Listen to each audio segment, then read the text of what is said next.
So 1 week on, what has she been like 1 week on? So last Friday I got her MOT and she failed on a number of things. The first thing she failed on was the fact that the brake cable was loose. That was one. So basically just prior to the MOT I had rerouted the throttle cable, because every now and then she would catch on handlebars, and as you did a left-hand turn she would accelerate. So I did that. What I forgot to do was tighten that brake lever back up.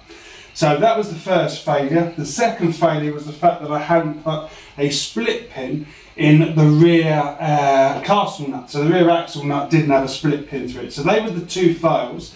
I had a advisory on a blowy exhaust, and I had an advisory on a loose number plate screw, and that was it. So basically he turned around and said, right, he said, go and get it all fixed and then come back that afternoon, which I did, and she basically passed with one advisory, which is the blowy exhaust. And I'm beginning to realise that just passing the MOT is only really half the story. Because it's only really once you've got a tax and insured and you've done a couple of 100 miles that you kind of think things start cropping up. So not been too bad so far, it has to be said.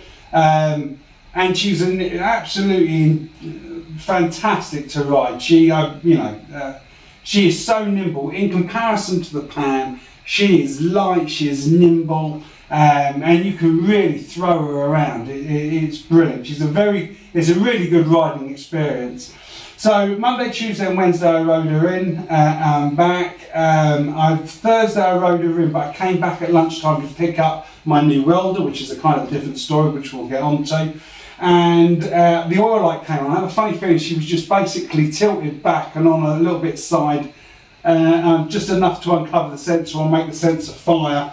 But as soon as I got on the level, she was fine. So this weekend what I'm going to do is just go around and make sure everything's still connected. I lost a nut off of the side cover of this, so that obviously vibrated loose, but I've not lost anything important. So the first couple of days I took a toolkit in with me just in case, So at lunchtime I've been going down just checking all the bolts, making sure they're still on, and they are. So I did a better job than I thought I was going to do. My snag list for this weekend, my snag list is going to result in a carburetor sink. So I went out and brought some carburetor sinking tools. No idea how these work, but I will be having a damn good stab at that over the weekend, because she sounds a bit lumpy. I like it, but she could do with a bit of a chew. So I'm going to be doing the carburetors. I'm also going to be addressing the blowy exhaust. So I've got some gum. What else am I going to be doing?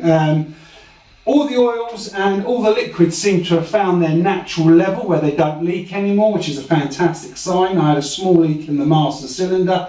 That's now stopped, so it's actually found the right level. And I think that occurred just after I took the centre stand off to get it through an MOT, because I'd lost the rubber stop that stopped it smacking into the swing arm.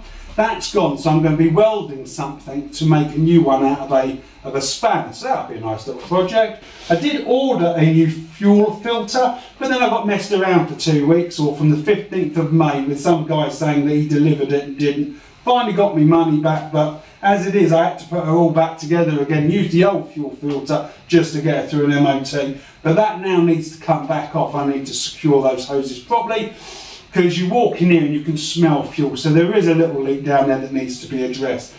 So hot exhaust, welding, new welder, carb kit, and I've got a leaky fuel. What could possibly go wrong? Sparks and fuel.